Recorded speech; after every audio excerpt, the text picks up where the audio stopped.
사도 요한이 밤모섬에서 받은 계시의 궁극적인 목적은 예수 그리스도와 그의 몸된 교회, 곧 성도들의 최후 승리를 알려주는 데 있습니다.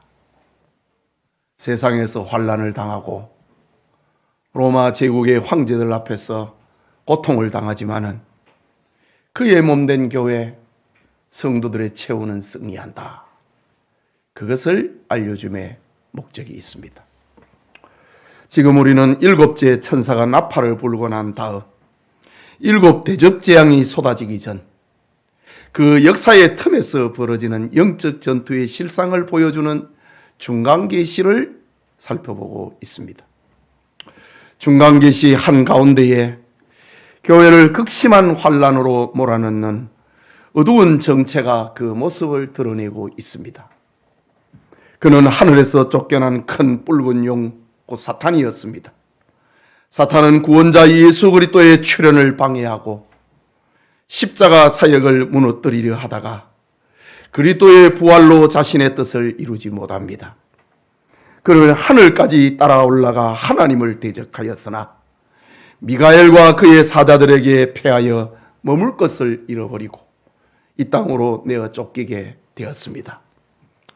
독이 오른 용은 예수 그리스도를 낳은 여자인 교회를 핍박하고 잔인하게 짓밟으려 혈안이 되었습니다.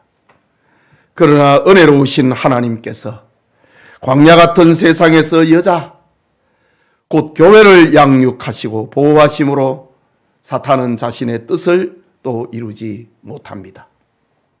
분노에 가득 찬 용은 자신의 하수인인 두 마리 짐승을 바다와 땅에서 출현을 시킵니다. 이는 여자의 남은 자손, 곧 하나님의 계명을 지키며 예수 증거를 가진 참된 성도들의 씨를 말리려 하기 위함이었습니다. 바다에서 올라오는 짐승은 교회를 무력과 억압으로 핍박하는 세상 권력과 세상의 시스템이었습니다. 그리고 땅에서 올라오는 짐승은 겉으로는 두 뿔 달린 사랑스럽고 순결한 새끼 양의 모습을 하고 있습니다. 그러나 그 입을 열 때마다 하나님을 회방을 하는 용의 소리를 하는 것입니다. 겉으로는 주님의 제자 같고 빛의 천사 같지만은 저급한 신비주의와 이단적 가르침으로 성도들을 미혹하고 영혼을 사랑하는 적그리스도의 세력이었던 겁니다. 오늘 우리가 읽은 요한계시록 14장은 무시무시한 용과 두 짐승, 그리고 교회가 벌이는 치열한 영적 전투의 결론입니다. 짐승의 표를 강요하는 세상 속에서 교회는 어린 양 예수님과 함께 승리하고 용과 그 추종자들은 영원하고도 비참한 심판을 당한다고 하는 장엄한 선언을 담고 있는 것이 계시록 14장입니다. 오늘 계시록 14장의 전반부의 말씀을 통해서 시온산에 선 14만 4천인이라는 제목으로 요한계시록 강의 37번째 이어가고자 합니다. 치열한 영적 전투와 고단한 삶의 무게로 지쳐있는 성도들의 심령에 성령께서 부어주시는 하늘의 평안과 위로가 충만한 시간이 되기를 소원합니다. 먼저 시온산에 우뚝 서 계신 어린 양을 봅니다. 본문 1절은 절망적인 어두움을 찢고 나오는 경이로운 반전으로 시작이 됩니다. 또 내가 보니 보라, 어린 양이 시온산에 섰고 그와 함께 14만 4천이 섰는데 그 이마에 어린 양의 이름과 그 아버지의 이름 쓴 것이 있도다 라고 말씀합니다. 우리는 본문을 이해하기 위해서 앞달락 13장의 처참한 광경을 기억해야 합니다. 사도 요한은 적그리스도가 온 세상을 지배하고 사람들의 이마와 손에 짐승의 표인 666표를 새기는 무서운 환상을 보았습니다. 짐승의 우상에게 절을 하지 아니하면은 경제 활동의 기반인 매매조차 거절되고 발각이 되면은 가차없이 죽임을 당하는 핍박의 현장이 바로 우리가 사는 세상 13장의 말씀입니다. 지상의 교회가 완전히 짓밟히고 성도들이 다 멸망한 것 같은 그 절망의 순간에 요한의 시선은 돌연 지상에서 천상의 시온산을 향했습니다. 영광스럽고 가슴 벅찬 광경 앞에 요한은 그 입에서 보라! 라는 탄성이 입에서 터져 나왔습니다. 보라! 라는 말씀이 우리의 영적 눈을 깨우고 있는 장면입니다. 시온산에 어린 양이 서 계신 겁니다. 세상에서는 교회가 절단이 나고 있는데 눈을 들어 하늘을 보니 시온산에 어린 양 예수님이 서 계시는 겁니다. 지난날 세례 요한이 세상 죄를 지고 가는 하나님의 어린 양이라고 외쳤던 것처럼 우리를 위하여서 십자가에서 피와 물을 다 쏟으신 예수 그리스도가 하늘 위에 서 계신 겁니다.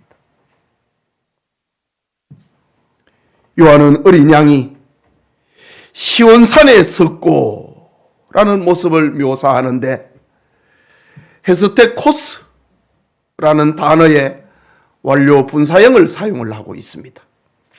이것은 과거의 한 시점에 계셨던 그 주님이 지금도 흔들림 없이 확고하게 서 계신 그 상태를 강조하는 문장입니다. 즉 십자가의 죽음과 부활로 승리를 쟁취하신 예수님께서 짐승들이 날뛰는 지금 이 순간에도 온 우주의 통치자로서 견고하게 서 계심을 요한은 보았다라는 말입니다. 지상에 있는 교회가 황제와 바다에서 올라오는 권력과 땅에서 올라오는 거짓 짐승으로 인하여서 선지자를 통하여서 교회가 온통 절단이 나고 있는데 하늘을 들어보니 주님이 그대로 서 계셨다 이거지. 어린 양 예수님은 패배자처럼 숨어 계신 것이 아니고 영광스러운 시온산에 위엄 있게 서 계신 겁니다. 시내산은 문자적으로는 지난날 다윗이 정복했던 예루살렘을 가리키고 있지만은 요한계시록에서는 하나님의 확고한 통치가 완성된 천상의 도성 천국을 상징하는 것입니다. 유명한 신학자 윌리엄 핸드릭스는 본문을 신의 산을 주의하면서 이곳은 사탄이 결코 침범할 수 없는 영구한 천상교회의 실제이며 그리스도께서 자기 백성을 다스리는 무적의 보좌이다 라고 본문을 해석하고 있습니다. 즉 사탄이 바다에서 올라오는 짐승과 땅에서 올라오는 짐승, 세상의 권력과 거짓 선지자를 동원을 하여서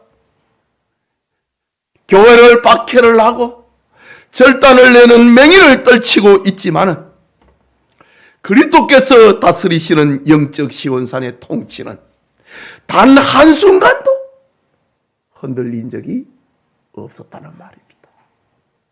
요한은 그것을 보니 그 입에서 보라! 라는 외침이 절로 나오게 된 겁니다. 이러한 승리의 환상은 이미 구약의 언약 신학 속에서 찬란하게 선포된 진리였습니다. 시편 2편 6절을 보면은 열방이 분노하고 민족들이 헛된 일을 꾸밀 때 하나님께서 말씀하셨습니다. 내가 나의 왕을 내 거룩한 시온산에 세웠다 라고 엄숙하게 선언하셨습니다. 세상의 군왕들이 여호와와 그의 기름 부음 받은 자를 끊어내려고 대적을 할지라도 하늘에 계신 하나님께서 그들을 비웃으시며 시온산에 세우신 영원한 왕 예수 그리스도를 통한 궁극적 승리를 이미 선포하신 겁니다. 그 예언대로 이 땅에 오신 예수님은 적그리스도가 지배하는 듯한 모순된 역사를 종결을 짓고 십자가의 은혜로 영원한 새 역사를 시작하고 계시는 겁니다. 여러분, 우리가 매일 마주하는 삶의 현장은 짐승이 지배하는 세상처럼 답답하고 고통스러울 때가 있습니다. 육신의 질병이 우리를 괴롭히고 팍팍한 경제적인 어려움이 우리의 솜통을 조이고 신앙의 양심을 지키려다가 겪는 직장과 사회에서의 크고 작은 불이익들이 우리의 어깨를 무겁게 짓누릅니다. 때로는 하나님이 정말 살아계시는가? 내 기도를 듣고 계시는가? 의심이 들 만큼 영적으로 지치고 외로울 때도 있습니다.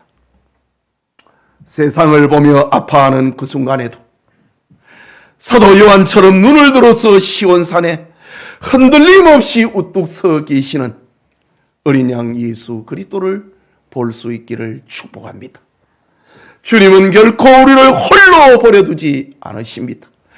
내가 세상 끝날까지 너희와 항상 함께 있다고 약속하셨습니다.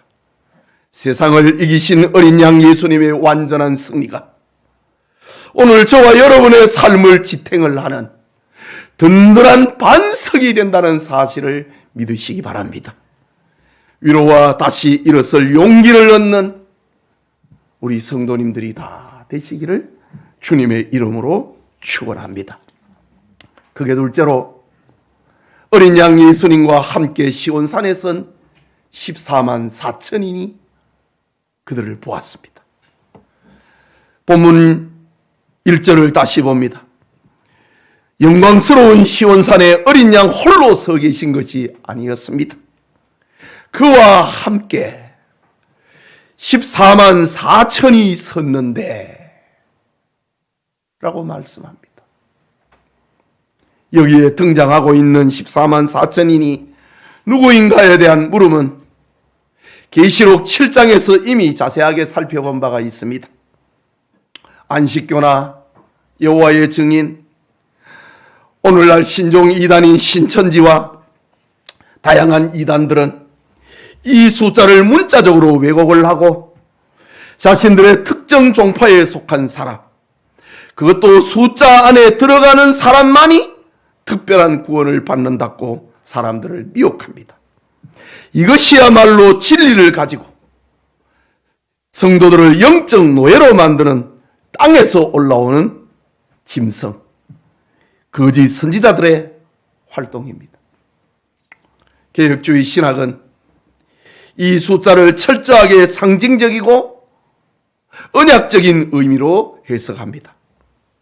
14만 4천은 구약의 이스라엘을 대표하는 12지파, 그리고 신약 교회를 대표하는 12사도 곱한 수에 완전함과 충만함을 상징하는 숫자 1000을 곱한 것입니다. 즉 14만 4천이는 구약과 신약 시대를 통틀어서 창세 이후로 그리스도의 피로 구원받은 모든 하나님의 백성들, 신앙 공동체의 총수를 말하는 것이 14만 4천인입니다. 그러니 어떤 특정한 종파를 말하는 것이 아니지요. 그렇다면 환난을 통과하여서 믿음을 지키는 저와 여러분 모두가 이 영광스러운 14만 4천인에 속한 존귀한 성도라는 사실입니다. 사도 요한이 보았던, 천상에서 보았던 시온산에 서 있는 어린 양 예수님과 그 곁에 서 있었던 14만 4천인의 모습은 바로 저와 여러분들의 모습입니다. 그들의 모습을 자세하게 보십시오. 1절 하반절에 그들의 이마에는 어린 양의 이름과 그 아버지의 이름을 쓴 것이 있도다. 합니다. 이마라고 하는 것은 666을 설명을 할 때도 그랬듯이 이마는 사람의 인격과 신분을 나타내는 가장 중요한 표상입니다. 그 이마에 주님의 이름이 서여 있었다. 이것은 당시의 문화적인 배경을 알 때 더 깊이 우리의 마음에 다가옵니다.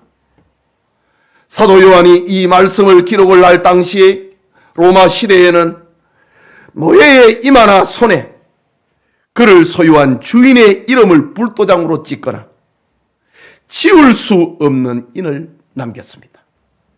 그래서 이 노예가 누구의 소유인지, 누가 이 노예의 생사 여탈권을 쥐고 있는지를 명백하게 표시하는 표가 바로 인입니다. 이마에 찍힌 인입니다.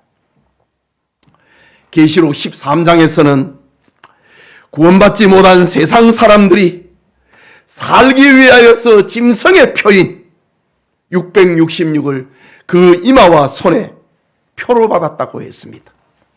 그런데 오늘 14장에서는 시온산에 선 성도들이 그들의 이마에 어린 양 예수님의 이름과 성부 하나님의 이름이 찬란하게 새겨져 있는 것을 보았다고 합니다. 이것은 우리가 하나님의 전적인 은혜로 선택받은 결코 빼앗길 수 없는 영원한 하나님의 소유라고 하는 감격적인 표현입니다. 성도는 하나님의 것이다. 그리스도의 소유다. 이것을 요한이 보았습니다. 도미시안 황제에게 황제 숭배를 거절을 하고 의용 종교 지도자들에 의하여서 고발을 당하고 이런 고통을 받고 있었지만은 성도들의 진짜 주인은 하나님과 어린 양 예수라는 것을 보았다고 합니다. 여러분, 구약 성경 에스겔 9장을 보면은 예루살렘의 끔찍한 타락과 다가올 심판 속에서 하나님은 베옷을 입고 먹그릇을 찬 사람에게 명령합니다. 성읍에서 행해지는 가증한 일로 말미암아 탄식을 하며 우는 자들의 이마에 보호의 표를 그리라고 했습니다. 심판을 행하는 자들에게 이마에 표 있는 자에게는 결코 해하지 말라고 한 말씀, 그것이 요한계시록에 그대로 투영되고 있습니다. 예루살렘의 타락과 심판 속에서 그것을 보고서 탄식을 하면서 우는 사람들의 이마에 표를 그리라 라고 했지요. 즉 언약 백성의 이마에 새겨진 하나님의 이름은 그 어떤 환난과 사탄의 참소 속에서도 성도를 끝까지 지켜내시는 궁극적 구원을 위한 확실한 보증을 가지는 것이 바로 이마의 표입니다. 시온산에 어린 양 예수님과 함께 서 있었던 14만 4천인 하나님으로부터 보호를 받고 있는 사람들의 그 수를 말하는 겁니다. 여러분, 이마에 하나님의 이름과 어린 양 예수님의 이름이 새겨져 있다고 해서 세상에서 암이 걸리지 않거나 사업이 무조건 성공한다고 하는 기복적인 의미로 생각해서는 안 됩니다. 질병의 고통이나 경제적인 파산이 성도들에게 찾아올 수 있습니다. 사도 요한 시대를 보면은 그 황제 숭배를 하지 않는 사람은 죽임을 당했습니다. 재산을 빼앗겼습니다. 그러나 명심하십시오. 세상의 그 어떤 고난도, 지옥의 그 어떤 권세도 성도들의 이마에 피로 새겨져 있는 그 존귀한 이름을 결코 지울 수가 없다는 사실입니다. 생존권이 박탈을 당하는 눈물겨운 핍박의 자리로 내몰릴지라도 성도는 버림당하지 않는다 라는 말입니다. 이 시간 예배드리는 여러분들은 살아계신 창조주 하나님의 소유임을 믿으시기 바랍니다. 여러분의 이마에는 하나님의 이름과 어린 양 예수 그리스도의 이름이 새겨져 있다는 것을 굳게 믿으시기 바랍니다. 어린 양 예수 그리스도의 피로 우리는 구원받은 하나님의 자녀들입니다. 비록 세상에서 사람들에게 인정받지 못하고 이리저리 치여 상처받은 마음을 안고 살지라도 주님께서 친히 여러분의 이마에 너는 내 사랑하는 아들이다, 너는 내 어여쁜 딸이다 이름을 새겨놨다는 사실을 믿으시기 바랍니다. 이 궁극적 구원을 확신을 붙들고 짐승의 표를 강요하는 세상 한가운데서 믿음을 지키고 믿음으로 살아가는 은혜가 충만하기를 주의 이름으로 축복합니다. 세 번째는 천상의 예배에서 새 노래를 부르는 14만 4천인을 보았습니다. 이어서 본문 2절을 보면은 요한은 천상에서 장엄하게 울려 퍼지는 찬양의 소리에 압도되었습니다. 2절 같이 읽겠습니다. 내가 하늘에서 나는 소리를 들으니 많은 물소리도 같고 큰 내성도 같은데 내게 들리는 소리는 검은 고 타는 자들의 그 검은 고 타는 것 같더라. 많은 물소리 같고 큰 폭포 소리와 같고 뇌성이 터지는 것과 같은데 그 안에 아주 선명한 검은 고를 타는 소리가 있더라 라고 합니다. 천상에서 나는 소리는 세상 환란에 짓눌린 패배자들의 처량한 신음소리가 아니었습니다. 14만 4천인의 무리가 한 목소리로 부르는 찬양이었고 그것은 마치 거대한 폭포수가 쏟아지는 것 같았습니다. 하늘을 뒤흔드는 천둥 소리처럼 웅장한 위엄이 있었습니다. 그런데 놀랍게도 그 웅장함 속에 검은 고를 타는 것처럼 우아하고 청아하며 아름다운 조화가 깃들여져 있는 장면을 보았습니다. 큰 소리가 들리는데 뭐 복잡하지 않고 아주 조화롭게 검은 고를 타는 소리와 같은 그런 청아하고 거룩한 소리를 들었다라고 합니다. 가장 장엄하면서도 가장 평안한 소리, 구원받은 자들의 완벽한 화음이 천국에서 울려 퍼지고 있는 겁니다. 요한의 지금 발은 이 세상의 로마 제국에 의해서 짓밟혀 있습니다. 그런데 눈을 들어 하늘을 보니 시온산에 어린 양 예수님이 서 계시고 그 곁에 하나님의 이름과 어린 양 예수님의 이름이 새겨져 있는 14만 4천이 있는데 그들이 큰 소리로 찬양을 하는데 그 소리는 큰 물소리 같고 천둥 소리와도 같은데 그러나 그 소리는 아주 조화롭게 검은 고를 타는 듯한 조화를 이루고 있는 그런 환상을 요한은 보았다고 합니다. 그러면 그들이 부르는 그 노래 소리는 무엇이었을까?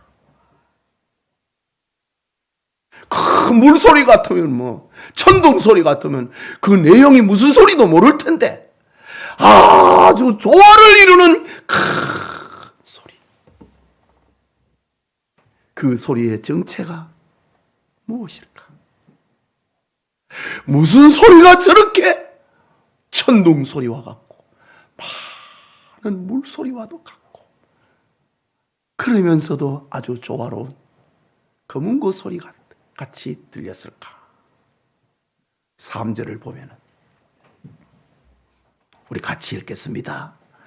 저희가 보좌와 내 생물과 장로들 앞에서 새 노래를 부르니 땅에서 구속함을 얻은 14만 4천인 밖에는 능히 이 노래를 배울 자가 없더라.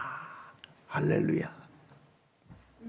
그들이 부르는 노래는 새 노래였습니다. 여기에 해당하는 헬라 말은 카이노스라는 말입니다. 이것은 시간적으로 최근에 작곡이 됐다는 말 아닙니다. 형식적으로 새로운 노래였다는 말도 아닙니다. 이 카이노스는 본질적으로 차원이 다른 새 것, 세상에서 들어보지 못한 새 것이었다. 영적으로 질적으로 완전히 구별된 영광스러운 새 노래였다고 합니다. 14만 4천인이 부르는 새 노래는 세상 사람들이 부르는 유행가나 육신적인 쾌락을 표현하는 노래와는 전혀 결이 다른 노래였습니다. 이것은 죄와 사망의 법에서 해방된 기쁨의 노래였고 어린 양 예수의 피로 승리한 구원의 영광스러운 신앙의 고백이었던 겁니다. 여러분, 이 새 노래의 기원은 이미 성경 속에 다 나타났습니다.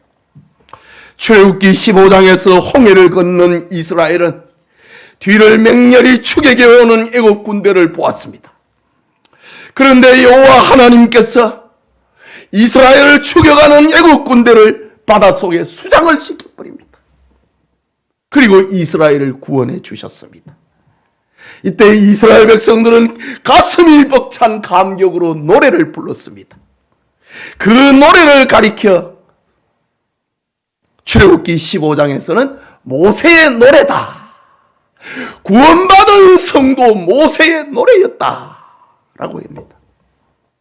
그런데 그 구원의 노래가 이제 요한계시록의 천상 유리바닷가에서 십자가예로 죄와 사탄의 권세를 영원히 깨뜨린 어린 양의 노래로 완성이 되고 있는 장면입니다. 출애굽했던 이스라엘 백성들은 어린 양 예수님을 생각하면서 눈에 보이는 양을 잡아서 그 피로 문설주와 임방에 바르고 죽음에서 벗어났지요. 그 은혜로 이스라엘 백성들은 홍해를 건넜습니다.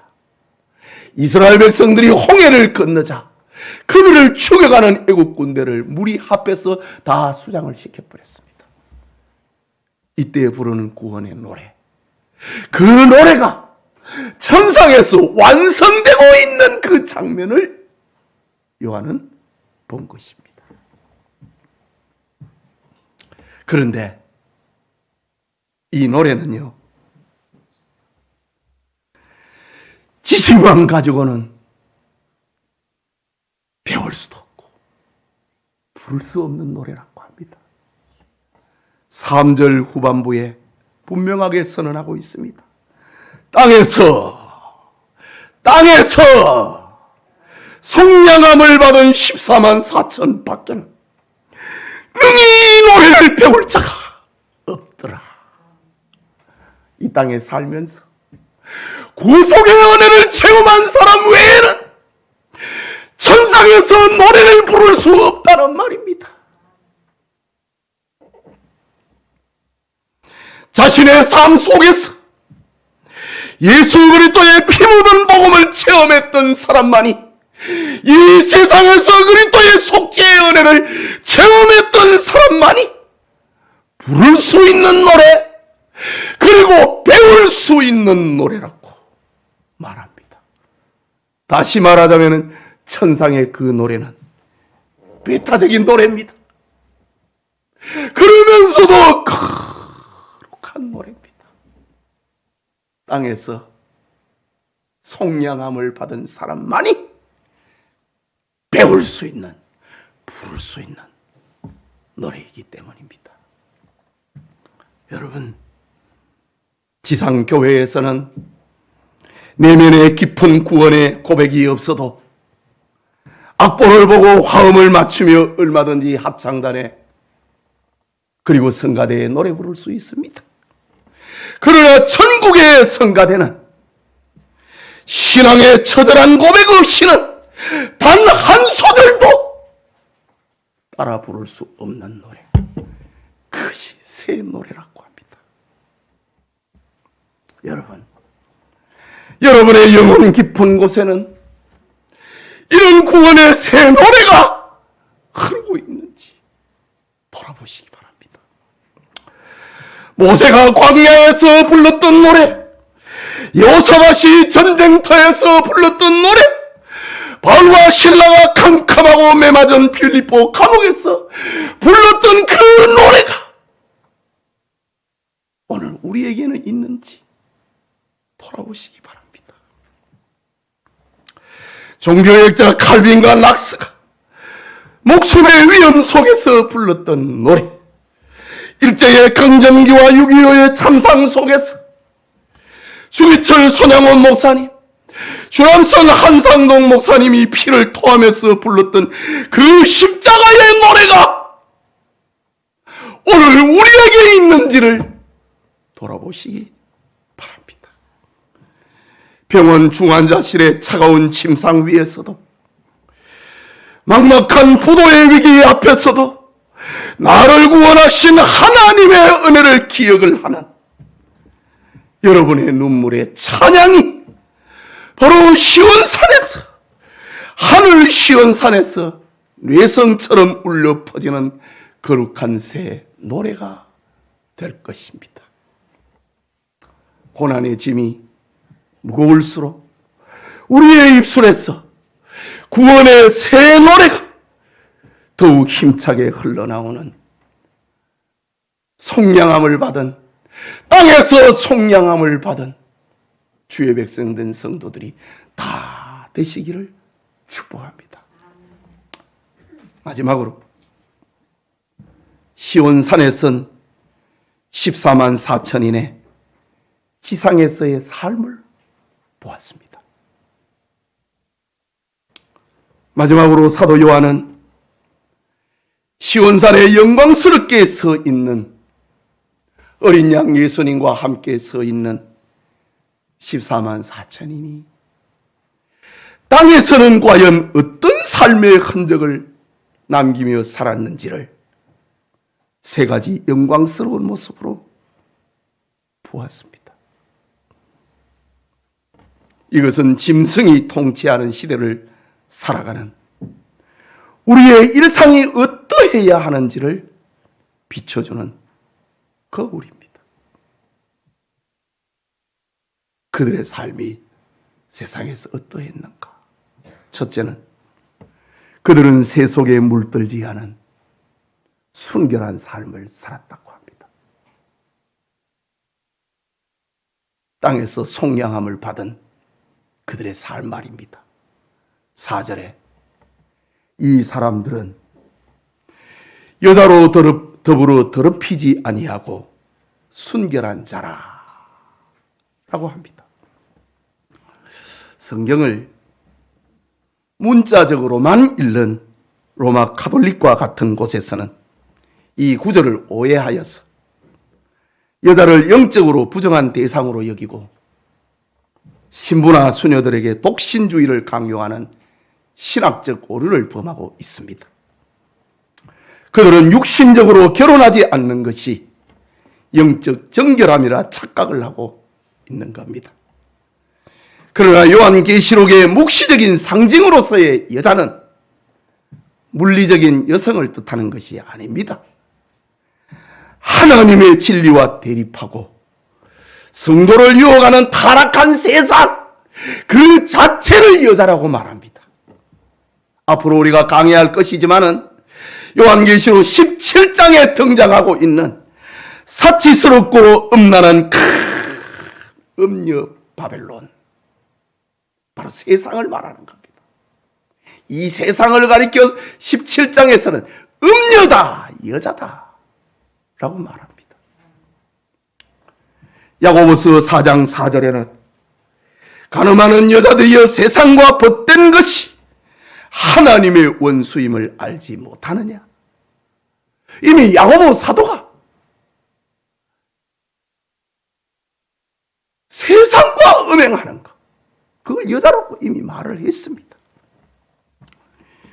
시온산에 선 성도들이 순결을 지켰다고 하는 것은 돈과 권력, 쾌락을 최고로 삼는 세속주의에 자신의 영혼을 팔아넘기지 않았다는 말입니다. 그들이 어린 양 예수님과 옆에 서서 새 노래를 부르는 사람들이었습니다.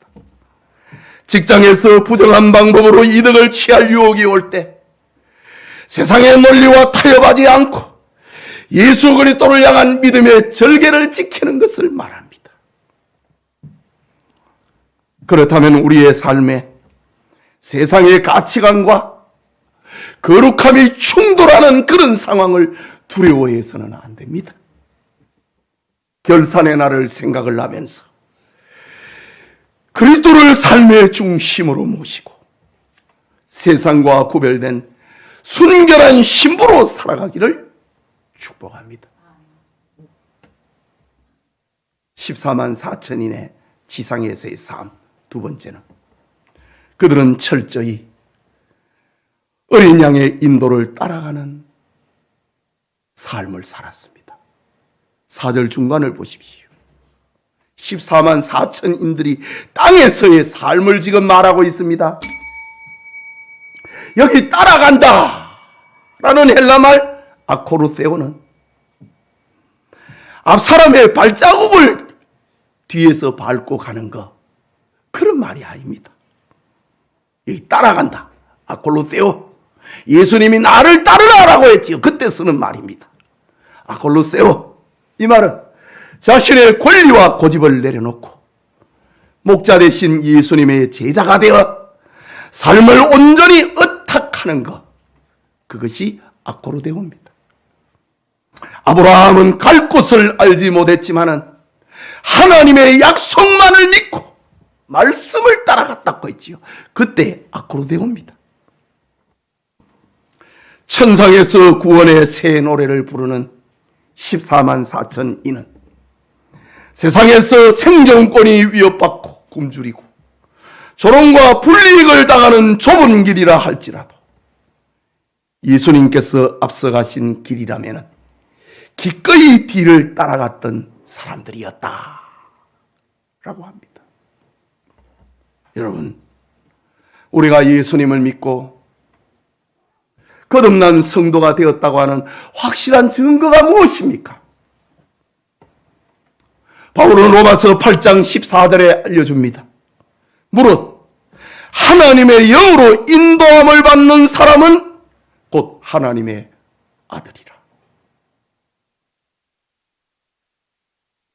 하나님의 영으로 인도함을 받는 사람, 말씀을 따라가는 사람, 그가 하나님의 아들이다. 구원받은 사람이요, 중생인이요, 그 이마에 어린 양과 하나님의 이름이 써져 있는 14만 4천인이다 라고 로마서에는 설명하고 있습니다. 내 뜻과 내 기본대로 결정하던 삶을 버리고 하나님의 뜻이 무엇인지 엎드려 묻고 순종하는 것, 그게 하나님의 아들이다 이거지요. 예배당 안에 앉아 있을 때는 교인 같지만은 교회 문을 나선 살면은 세상 사람들과 똑같이 욕망을 따라간다면은 그를 어찌 시온산에 선 성도라고 부를 수 있겠습니까? 비록 손해보는 길일지라도 주님께서 인도하시는 대로 묵묵히 따라가는 성도의 거룩한 고집이 우리 성도들에게 있기를 축복합니다. 고집은 이럴 때 쓰는 겁니다. 나는 하나님 따라간다.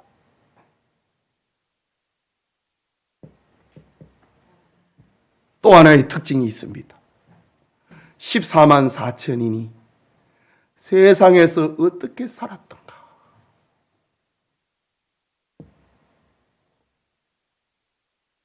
세속에 물들지 않는 순결함이었지요. 둘째는 어린 양 예수님을 따라가는 자들이었다고 했습니다. 셋째는 그들의 입에 거짓이었고 행동에 흠이 없는 진실한 삶을 살았습니다. 5절을 보겠습니다. 같이 읽겠습니다. 그 입에 거짓말이 없고 흠이 없는 자들이더라. 여기 거짓말에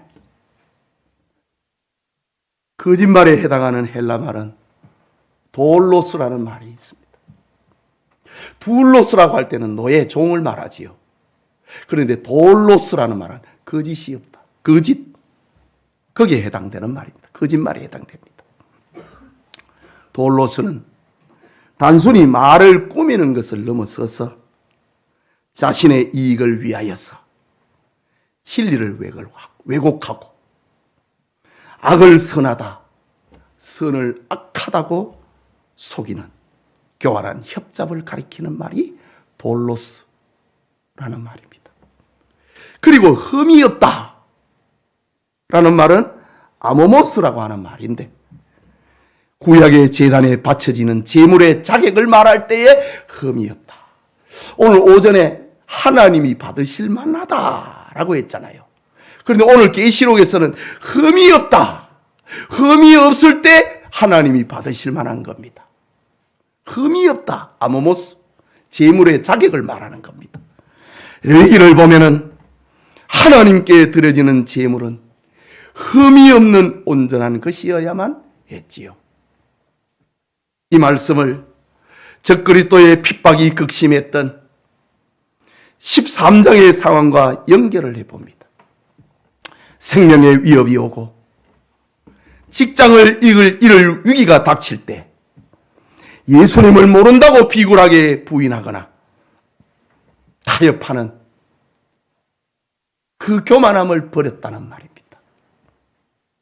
타협하지 않았다는 말입니다. 짐승의 표를 받지 아니하면은 매매를 못하게 하고, 그리고 이런 사람들은 며칠인지 다 죽이더라고 했습니다. 그런데 오늘 성경에 그 입에 거짓말이 없고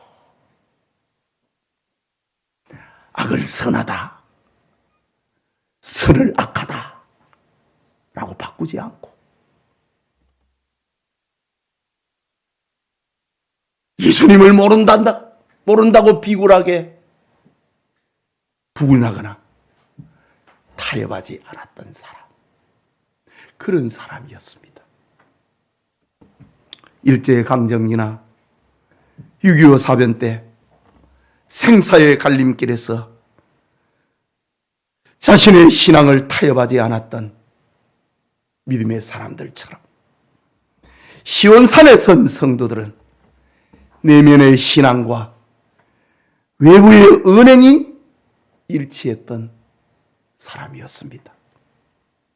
즉 자신이 고백한 진리 때문에 돌아올 대가가 가난이거나 죽음이라 할지라도 매일의 삶을 하나님이 기뻐하시는 거룩한 산제물로 올려드린 삶이 바로 오늘 본문의 흠이 없는 자들, 천상에서 14만 4천인이었다 라고 말합니다.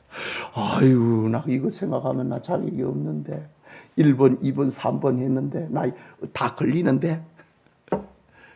그러나 어린 양 예수님은요, 우리로 하여금 회개하게 만들고 다시 일어나게 만듭니다. 회개하라! 요한 2서와 요한 계시록 2장과 3장에 7 교회를 향하여 들려줬던 말씀, 회개하라! 그게 이기는 자라고 합니다. 이런 삶의 모습을 거울처럼 보면서 나에게 이런 삶의 모습이 있는데 그 회개하라 이거죠. 회개하는 사람이 바로 14만 4천이다.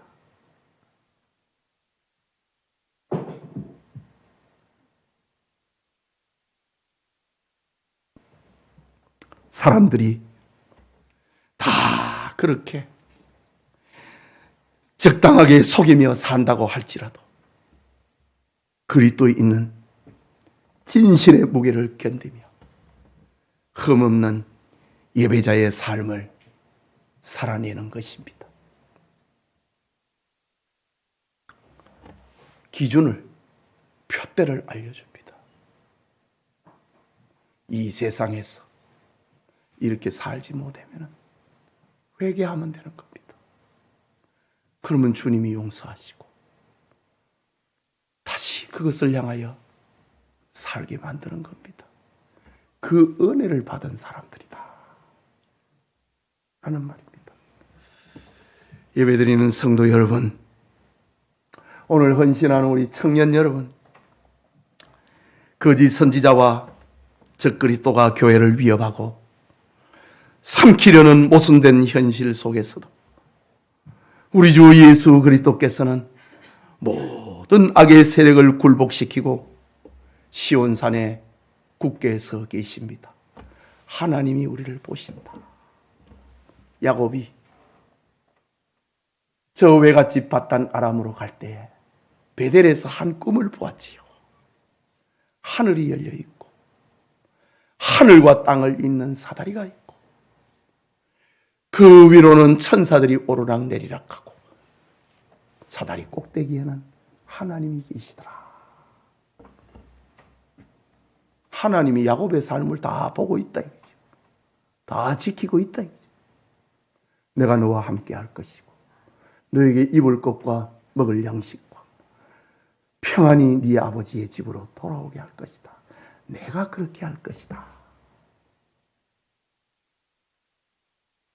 야곱에게 약속하셨던 그 하나님이 오늘은 요한계시록을 통해서 하늘의 문이 열리고 시온산에 어린 양 예수님이 굳게 서 계신 모습을 통하여 우리를 지키고 우리를 보고 계십니다. 주님은 십자가의 피로 값주고 사신 백성들의 이마에 영광스러운 당신의 이름을 새기시고 어떤 환난 중에서도 끝까지 포기하지 않으신다. 지키신다. 약속하고 있습니다. 이것이 1세기에 로마 제국시대에 살아가고 있는 신자들이 듣고 용기를 얻었던 메시지입니다. 비록 이 땅에서의 삶이 눈물겹고 짐승의 표를 강요하는 세상에 살아가는 것이 매일매일 버겁다 할지라도 절대로 세상의 우상과 세상의 방법에 타협하지 마십시오.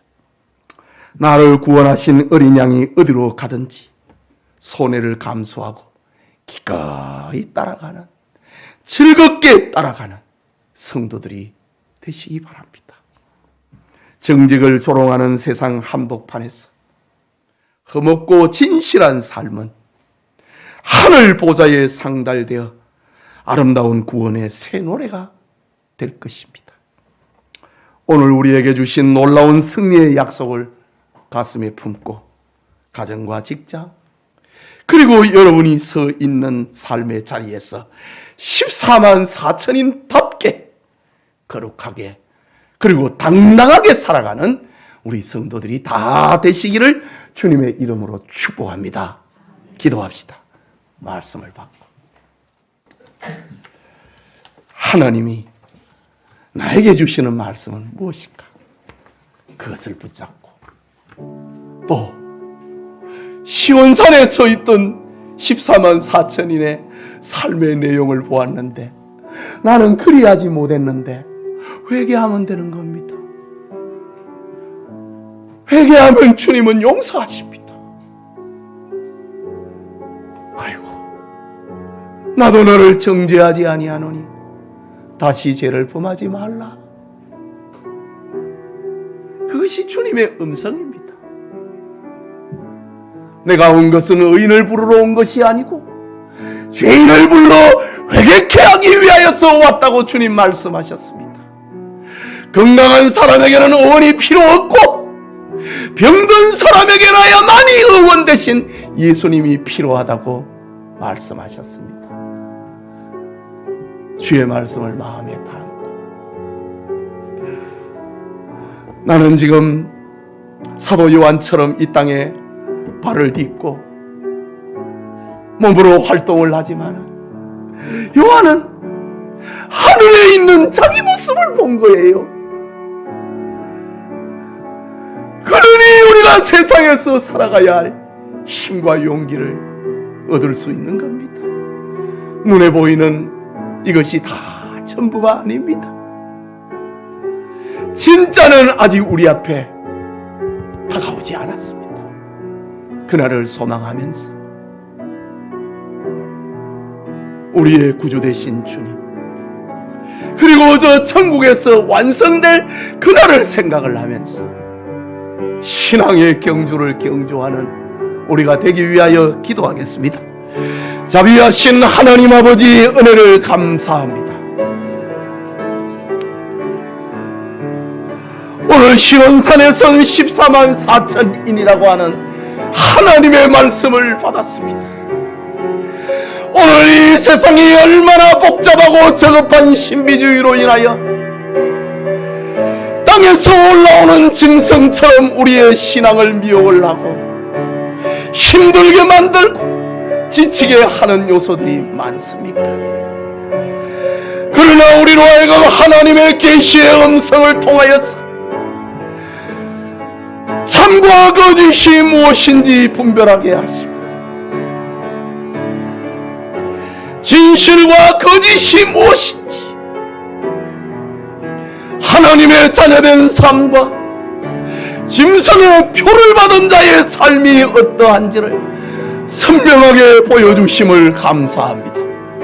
우리는 연약할지라도 주님의 이름 앞에 회개하는 은총을 받게 그리고 왜 용서를 받으며 다시 살아갈 주의 자녀로 살아갈 힘과 용기를 얻는 우리 교우들 다 되게 하여 주시옵소서.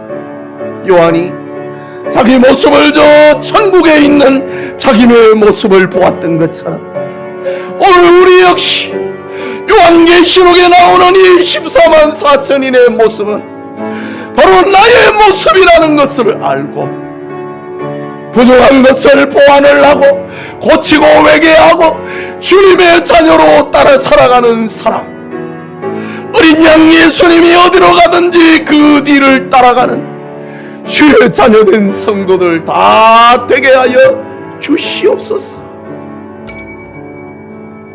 하나님 아버지, 은혜를 감사합니다. 오늘도 하나님의 말씀이 우리를 신자되게 하시고 우리가 가야 할 방향을 제시하고 하나님의 말씀이 우리의 삶의 종착점을 선명하게 보여주시니 감사합니다. 오늘 이 14만 4천인의 노래, 그들의 삶은 바로 우리가 이 세상에서 살아내야 할 삶의 내용임을 알고 회개하고 주님을 따라가되 끝까지 따라가는 이마에 하나님의 이름과 어린 양 예수 그리스도의 이름이 새겨져 있는 하나님의 소유된 하나님의 자녀로 살게 하여 주시옵소서. 예수님의 이름으로 기도합니다. 아멘.